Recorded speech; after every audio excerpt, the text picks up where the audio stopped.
Goeiemôre Siloam familie, dit is vir ons weer eens 'n voorreg om saam met julle hierdie week te kuier. Hierdie week gesels Theo met ons oor eerste dinge eerste. Kry gerus jou nagmaalbroodjie en jou sap gereed vir die bediening van nagmaal na die diens. Ek hoop jy geniet hierdie diens saam met ons. Goeiemôre, kan jy glo ons is al in Desember en dis die einde van die jaar en dan klink my tema bietjie snaaks as ek sê eerste dinge eerste. Die Engelse sal sê first things first.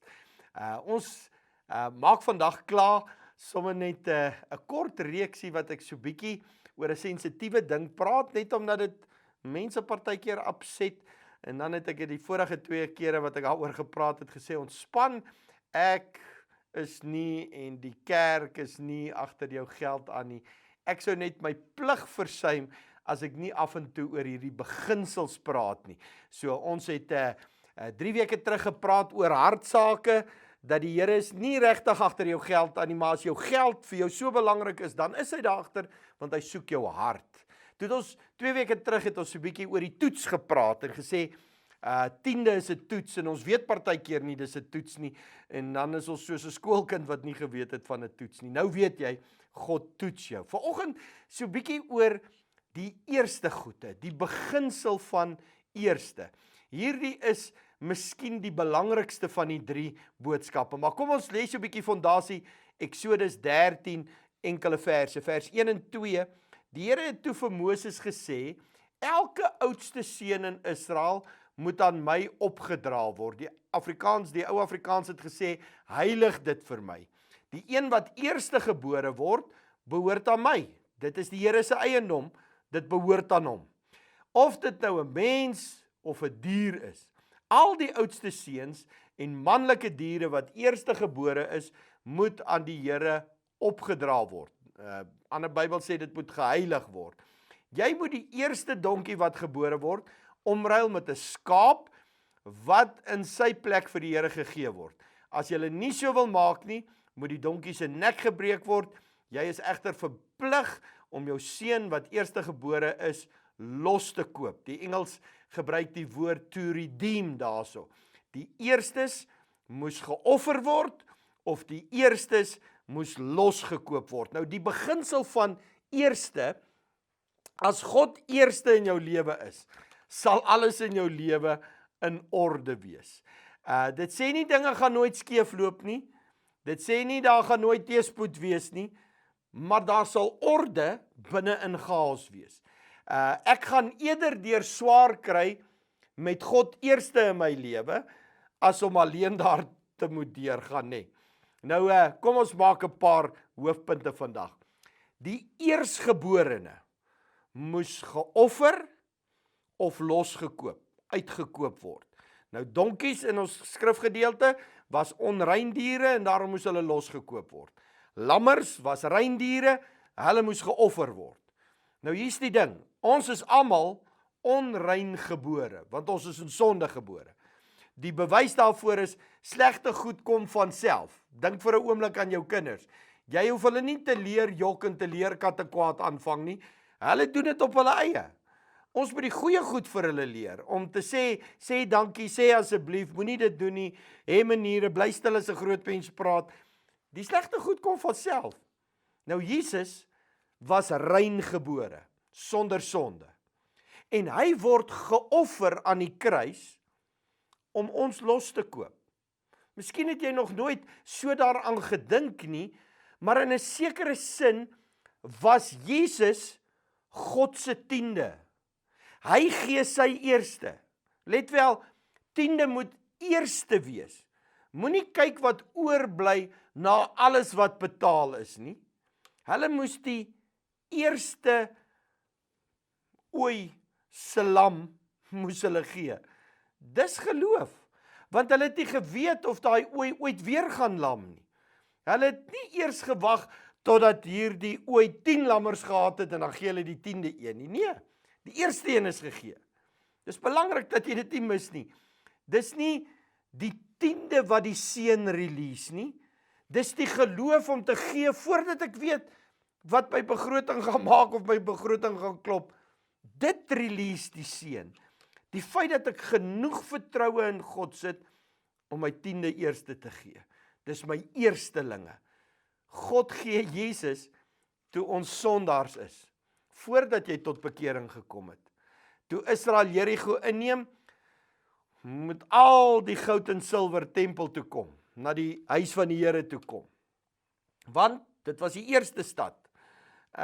Dit sou hulle vrykoop van die vloek en dit sou seën release.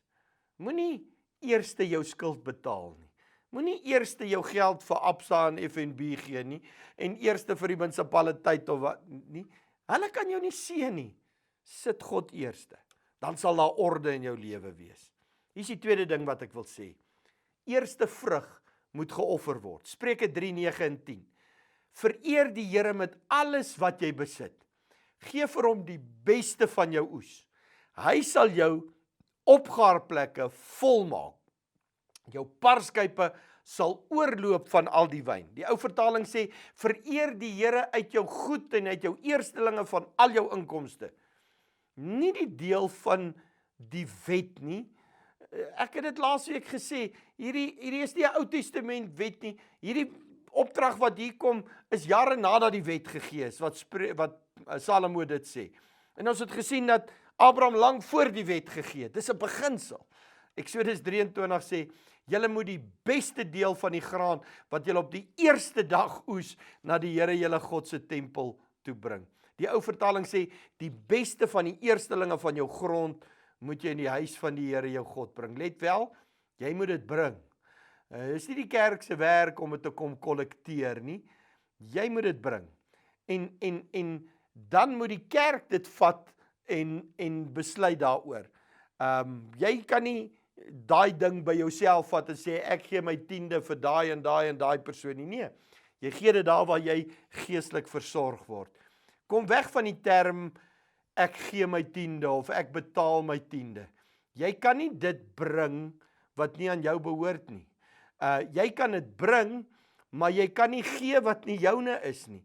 Volgens die Bybel is daar net 2 opsies wat jy met 10de kan doen. En ek besef, wat ek nou gaan sê is dalk skokkend vir jou sisteem en dalk kry ek pak slaan na hierdie preek. Maar dis wat ek met my hele hart glo en dis wat ek doen vandat ek 'n standaard 4 seentjie is. Volgens die Bybel is daar net 2 goed wat jy met jou 10de kan doen. Jy kan dit of bring daar waar jy geestelik gevoed word, of jy kan dit steel. Jy kies, een van die 2.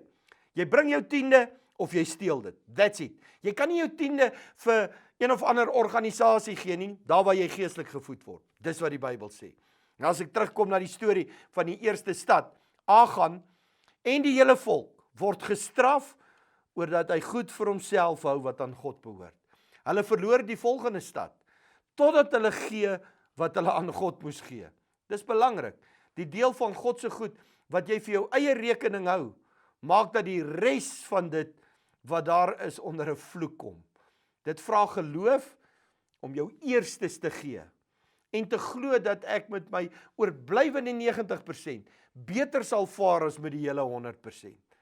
Maar as jy die 10% eerste gee, dan is daai 90% geseën, want jy doen wat God gesê het jy moet doen. Genesis 4 vers 3, en na verloop van tyd het Kain van die vrug van die land van die Here 'n offer gebring.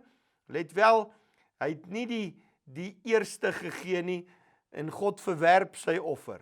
En Abel het ook die eersgeborenes van sy kleinseun gebring, van sy kleinvee gebring, naamlik van hulle vet. En die Here het Abel en sy offer genadig aangesien. God aanvaar sy offer. Maar Kain en sy offer nie aangesien nie. Toe word Kain baie kwaad en hy het sy hoof laat hang. Let wel, God kan nie buite sy karakter optree nie. Het jy al daaraan gedink? Daar's goed wat God nie kan doen nie. God kan nie verander nie. Hy kan nie beter of slegter word nie, want hy is. God kan nie dink soos ek en jy dink nie. Ons dink om goed uit te figure.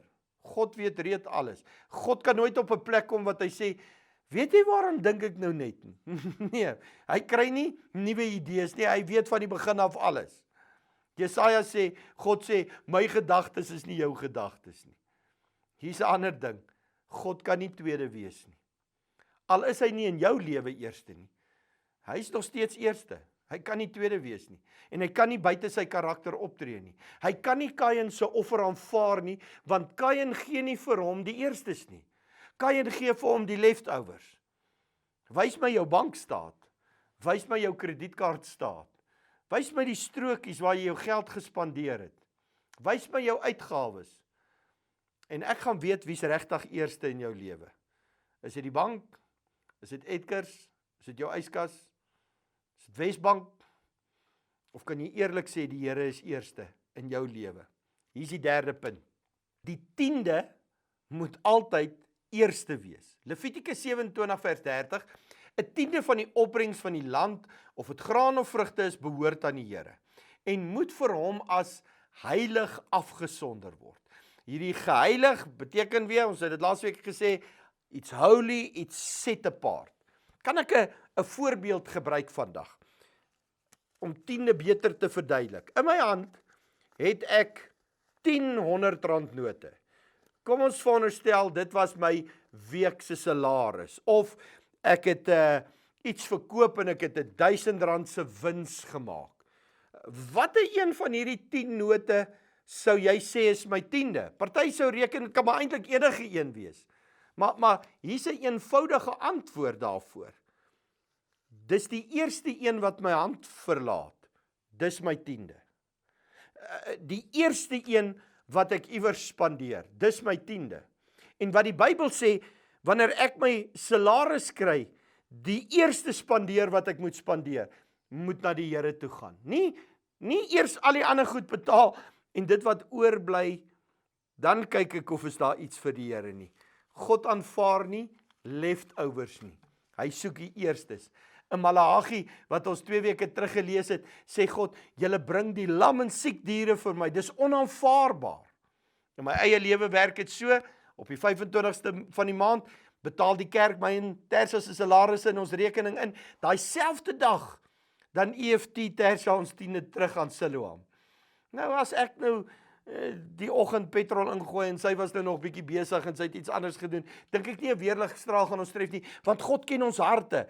Vir die 28 jaar wat ons getroud het, en soos ek sê, vandat ek in Standaard 4 is, gee ek elke maand my 10de, want ek verstaan die beginsel. Dit is nie 'n wettiese ding nie, dit is 'n verhoudingsding.